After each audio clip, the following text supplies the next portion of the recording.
You're about to play an unfinished level from The Last of Us Part 2.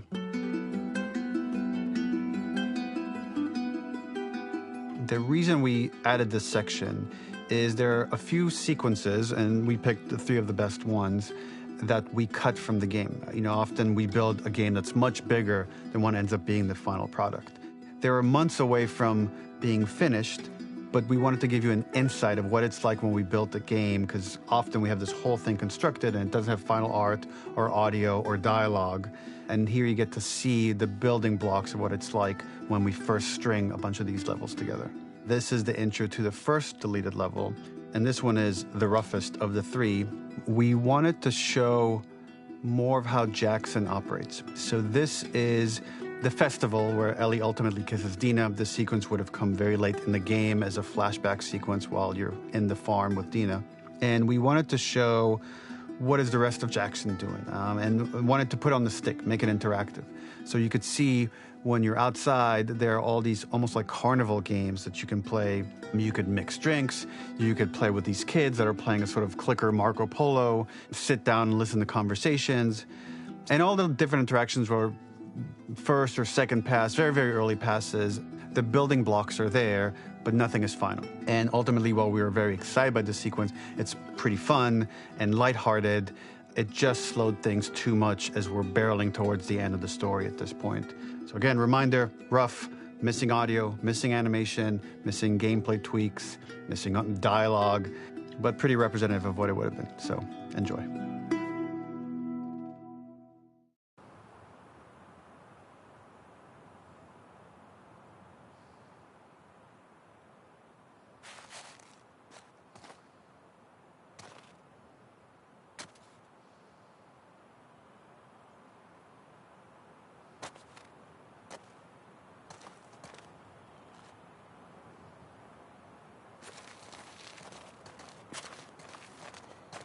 Originally, this level was going to transition us to farm.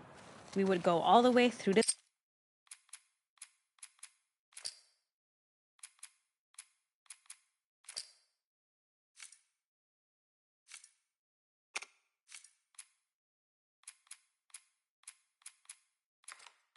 to the dance where Ellie and Dina share their first kiss. Then we would play through farm, and when Ellie plays the guitar at night, she would remember the Seth incident. So, the opening for this was a little tricky.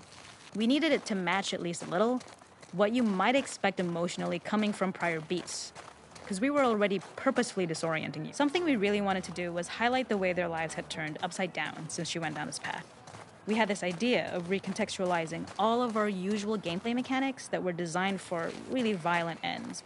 The workbench, door bashes, throwable weapons, and even the infected, which is my personal favorite. Peppered throughout the level are moments of levity or shared history, all the while seeing how happy and mundane they all were before her huge revenge odyssey.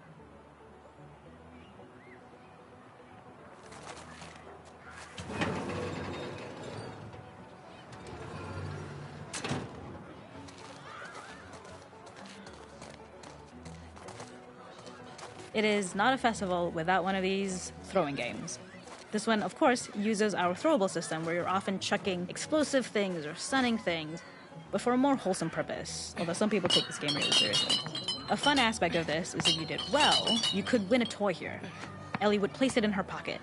If you had done this, you'd find the toy with JJ, the baby, later back at the farm. When we cut this, the toy made it through anyway because it was so cute. It is the same one you see on the tractor at the farm. Ollie the elephant. It is not a festival without one of these throwing games. This one, of course, the makeup artist is pretty simple. It's one of those little in-game scenes we peppered in to make it feel like Ellie had roots in the town. Hallie, our writer, mentioned that in her mind, an ex-girlfriend of Ellie's tattooed her arm to cover up her scar. So we figured this might be the only time you get to see that. We wanted to hint at it and allude to it and make it feel like there had been so much more that had been happening and so much more that Ellie threw away.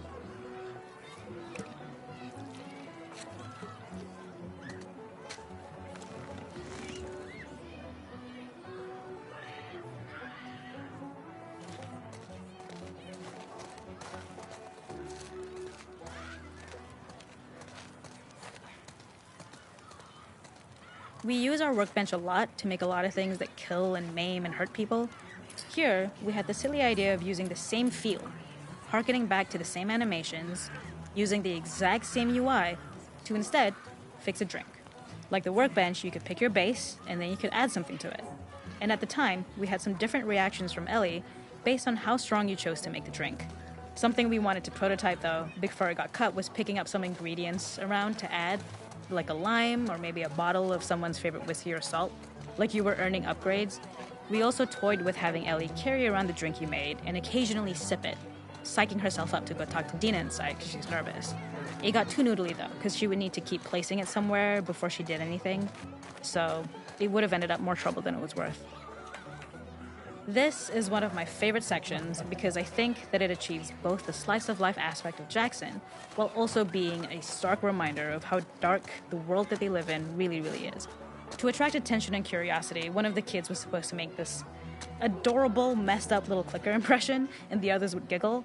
We tried a version where if you got close enough, the kid might try and follow you a little before turning back. Since clickers are blind and move by echolocation, for this game of messed up tag, Ellie must close her eyes and listen for when the children give themselves away. The thought was that these kids are in relative safety. They still grow up with the dangers of clickers and runners, and all those lessons would embed themselves in the games that they play. When the festival got cut, they tried to preserve this moment and move it to the front of the game where the snowball fight is, as a tutorial. However, being in the headspace of a clicker doesn't really teach you how to deal with them. Eventually, it evolved, and they instead made the snowball fight, which was, I think, way more effective. For me, it's character illuminating that not only does Ellie know this game, she plays along. There's a familiarity with the kids that's really nice to see, especially because it's such a difference from the Ellie we see later, who has a sort of hollow normalcy that she's trying to get with JJ, but kind of fails.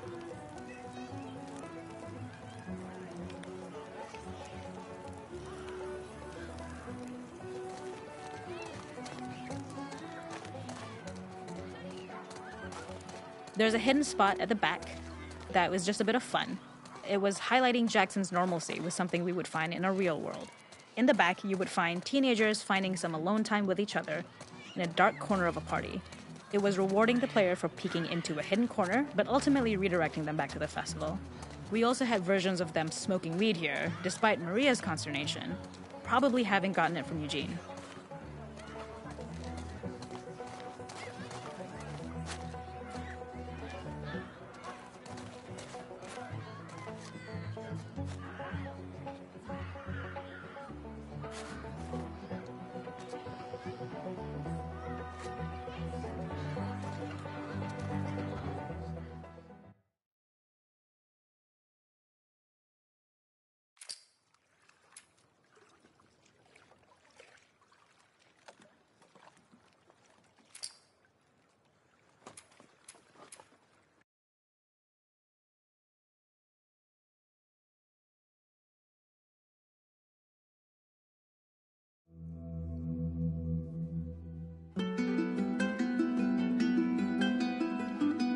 In this second deleted level, which is an extended sequence of the sewers in Seattle, this comes on the heels of where Ellie goes into a building and she survives an attack by stalkers and gets thrown out of a window and gets swept away by the current. And then we cut this section that used to be there in the final game.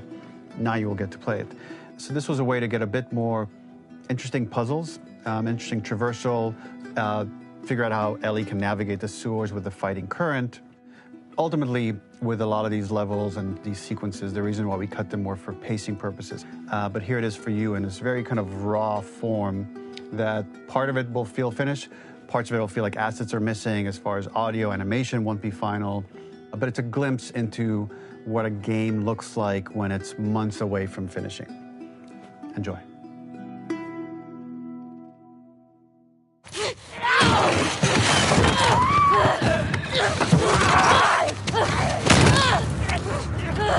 Get off of me!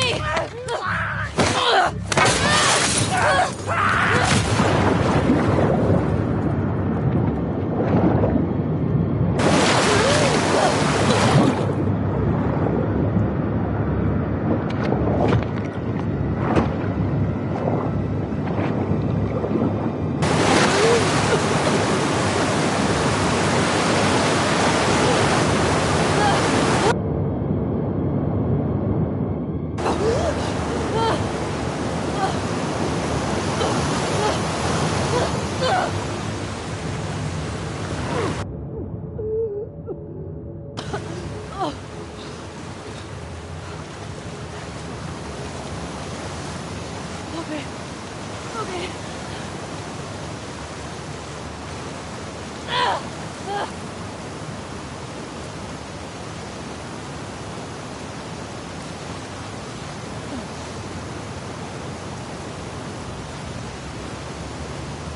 Fuck Seattle. Okay. This level, internally known as Find Nora, was quite long in duration as we had to make Ellie traverse a far distance to the opposite side of downtown Seattle. The sewer section was originally longer than what we released the game with, approximately 10 minutes more. This was one of the few areas of the game that used water flow as part of a traversal puzzle. The player has to go upstream to use the current to get to the platform to reach the other side. We mostly cut this mechanic game wide, however it remained in essence in the section swimming to the aquarium as Ellie when you were avoiding the waves. The ladder acts as an immediate goal for the player, but being able to climb out is not going to be so easy. Fucking kidding me. To keep levels interesting and engaging, we alternate between positive and negative values the player experiences. Here, it's a positive to have found a ladder, but then a negative to discover it's not the solution. But then another positive to identify the next short-term goal of the doorway. By alternating between these opposing values, we give players what they expect, but not how they expect it.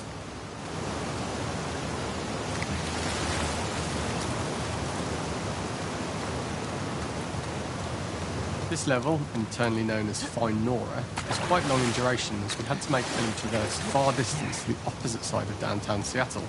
The sewer section was originally longer than what we released the game. When players reach the doorway and enter into the room, they are faced with a dead end. The real reason for this dead-end room is that on the reversal when exiting back out of the doorway, players are faced with the route onwards. What have we got A pipe here? that they'd not been able to see when they were swept past it on the way in, and something that was hidden from view when on the side platforms. The intention here being that the only option is to go off the standard path in order to search for a way out.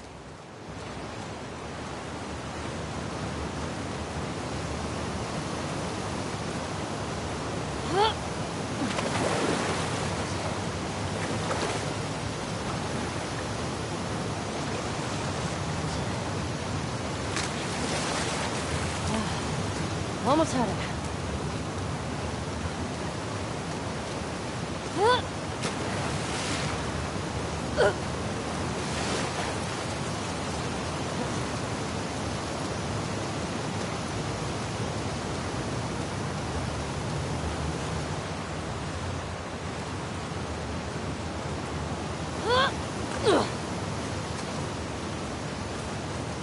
Get me the hell out of here. Throughout the rest of the level, we also used light to indicate to the player that they were ahead. We slowly introduced the player to consider climbing into smaller pipes and crouching in these tight spaces. Up and out. This is to slowly build up Keep to, going up and we out. added a tiny space just to reward the player's exploration with a pickup item. And we made sure it was something. We loved the idea of making Ellie prone through a tiny, dirty pipe in order to get out, as it was a great opportunity to use our prone mechanic. A unique camera setup was created to support crawling in these pipes, Where's your as shit, the standard Ellie? prone camera is much higher above the player. We also created custom collision in order for Ellie to manoeuvre in these tight spaces easily. Initially, the oblong collision capsule around her character caused issues crawling around corners. We put extra effort into the custom corner collision, so the movement experience is as smooth as the main game. In order for the player to feel cramped, claustrophobic and desperate, we'd been enforcing the traversal mechanics that allow for a tight environment which promote these feelings. We introduced the use of the squeeze through so that we can keep the player feeling enclosed and tight, but without repeating the same geometry. Here we change from low ceilings with wider walls to high ceilings and tight walls to change up the spatial pacing and keep the level from repeating itself. This will be a really shitty place to die.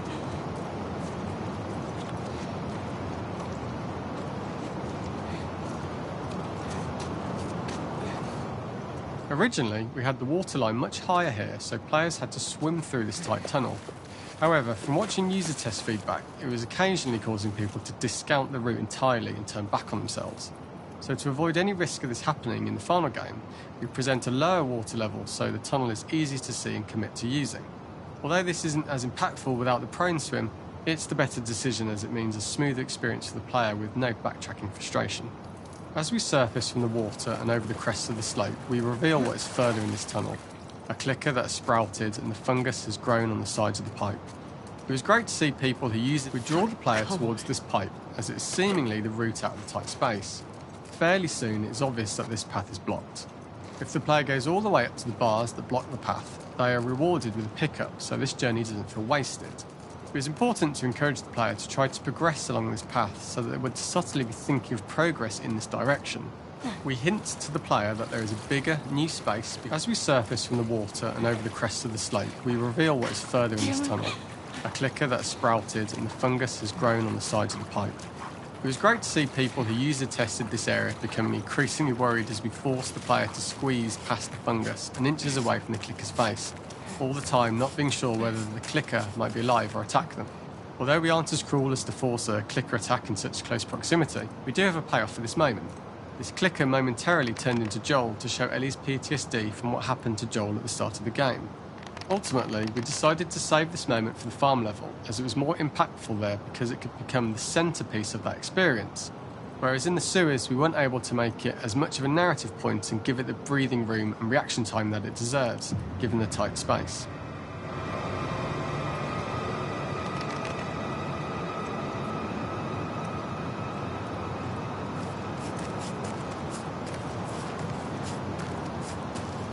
Oh shit!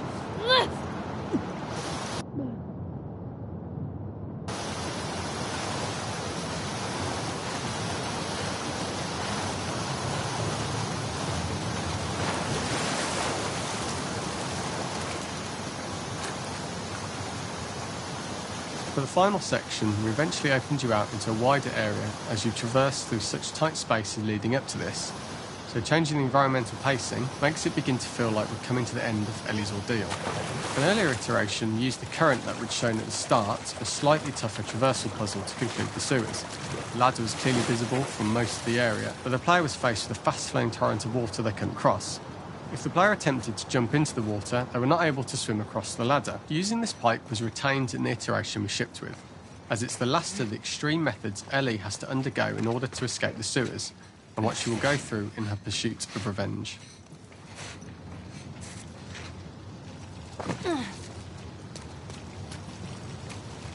The last ladder climb is quite lengthy, and although we could have trimmed it down to a shorter climb, we liked how this last segment of the journey built anticipation for whether there was success at the top or not after all you've been through.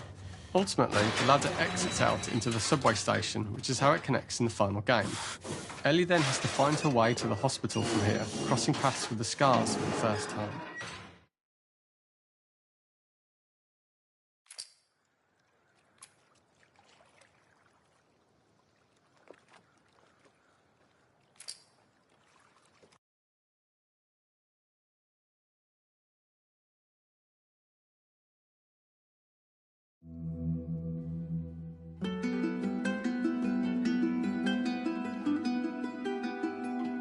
For this third and final deleted level, what we call the boar hunt sequence, this was a sequence pretty late in the game. It was right after the whole Seattle Abby sequence where Abby spares Ellie.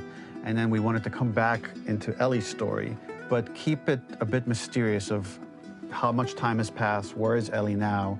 So we're coming in on Ellie, and she's following a trail of blood. And we wanted to mirror, in a way, the deer hunt sequence from the first game, but this time do it with a boar. And there's something with Ellie that now she can't let go of this violence. She's pursuing it, even against this innocent animal.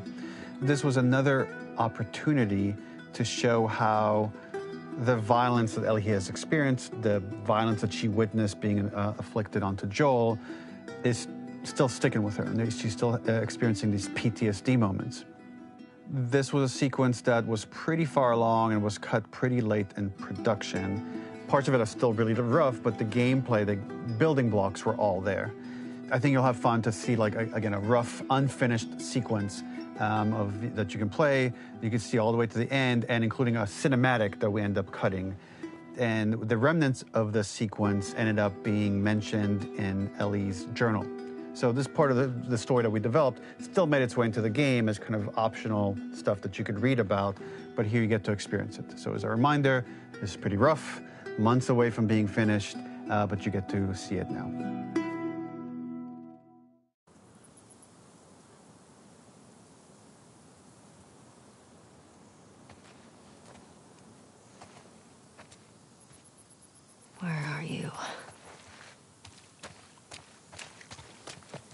So the boar hunt was one of the hardest levels for me to work on.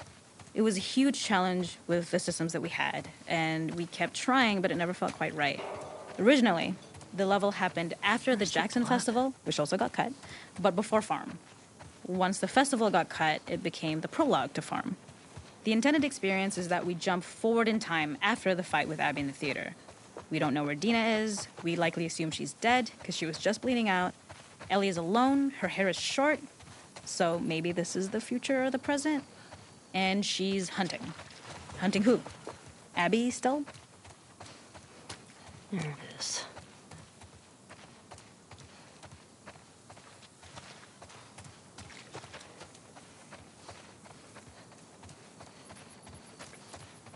In early iterations of the fight, it was more arena-like. The player slowly whittles down the boar's health. Ellie gets more visceral and more vicious. We get a little worried about her. As the boar gets weaker, more panicked, more feral, and we start feeling sympathetic to the boar was the hope. In all of these iterations, especially of these wider areas, it required custom AI and scripting to make sure it continued to feel organic as an animal, but we really needed it to do specific stuff. It needed to be able to close distances really, really quickly. It needed to charge to attack, but we wanted the feeling of hunting, so we needed to track it down from afar. And we also needed to discourage the player from attacking the boar when it's that close, or it would kind of turn into this melee kerfuffle. How do we do this in our world while keeping the boar believable? We must have gone through 5 or 6 iterations of the boar fight and all, and every single time it changed pretty drastically. We split it into clear phases, where one was like all long range. We tried another where you're getting close and you get the jump on it quite literally. You're jumping off of a rock to attack it. And then finally, we tried a bunch where you almost sort of go around a bunch of trailers and try and wrestle it. We uncovered after some time that taking down a boar over several phases felt very laborious and a little dramatic. It was comically long. It felt too boss-like, a little too gamey. We decided to cut the first few phases, and we opted for a cold open after the boar had already been hurt off-screen. So that allowed us to focus on feeling like we're closing in on prey and to introduce the boar when it was at its most dangerous. Already hurt, already feral, much too close for comfort. And so the thinking was it would bring us more into Ellie's mindset. Is this really hunting for food, or is she hunting for some other reason? The gas station was built to highlight the boar's destructiveness. Since it's cramped, the boar feels larger. We also feel trapped with it, though perhaps it's trapped with us. When it charges, it gets to us quickly, so we must be on our toes. This made it more aligned with Ellie's sort of hunting for trouble mindset. Listening became more important, as well as moving around slowly so it didn't hear you. Could you spot it before it saw or heard you? And could you get a shot off quickly enough so you could dodge out of the way? Is the shot worth the cost after? It feels like a gamble. By the end of the fight, everything would likely be in shambles. The boar would burst through the back, and Ellie would follow it and finally enact revenge. Okay. I can't see shit.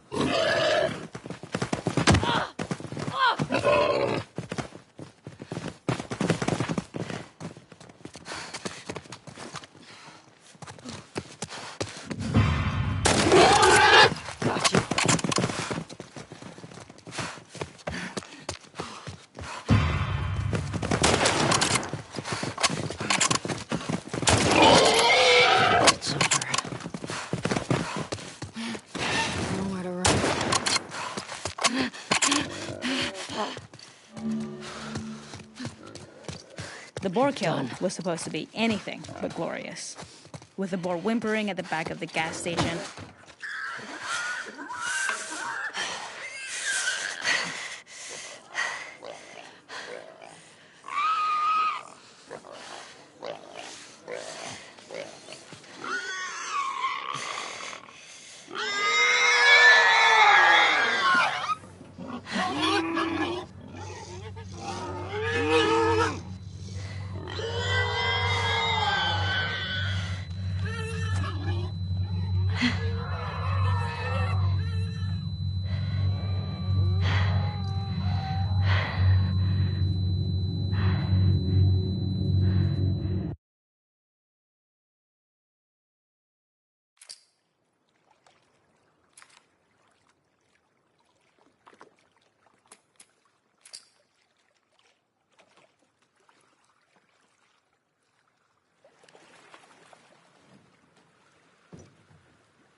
I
walk through the valley of the shadow of death, and I fear no evil because I'm blind to it all. In my mind, my gun, they comfort me, because I know I'll kill my enemies when they come. Surely goodness and mercy will follow me all the days of my life, and I will dwell on this earth forevermore. Said I walk beside the still waters and they restore my soul, but I can't walk on the path of the right because I'm wrong. No, I can't walk on the path of the right 'cause I'm wrong.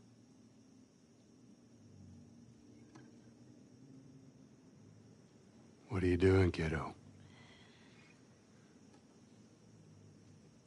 You really gonna go through with this?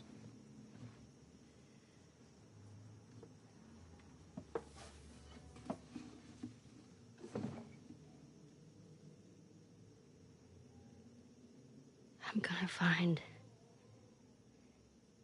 and I'm gonna kill every last one of them.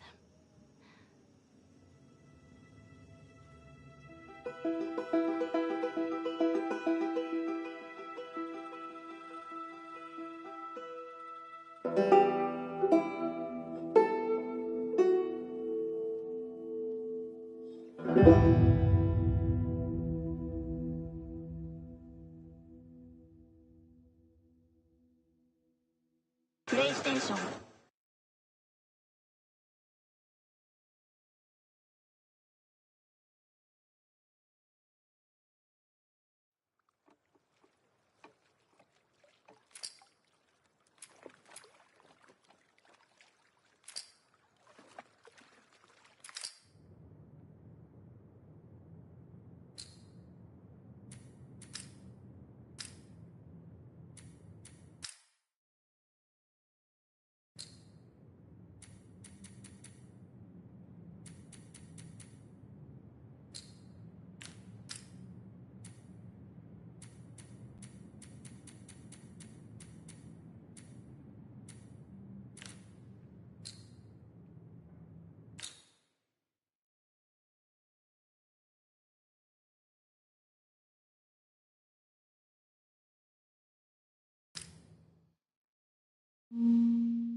Okay, my turn.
No one here.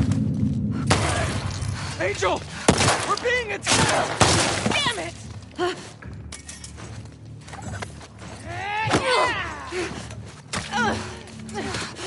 Shut it.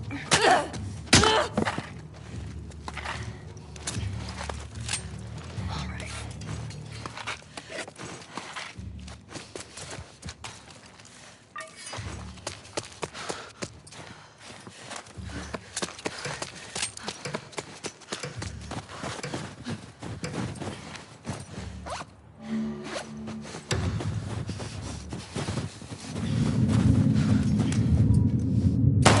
Deborah!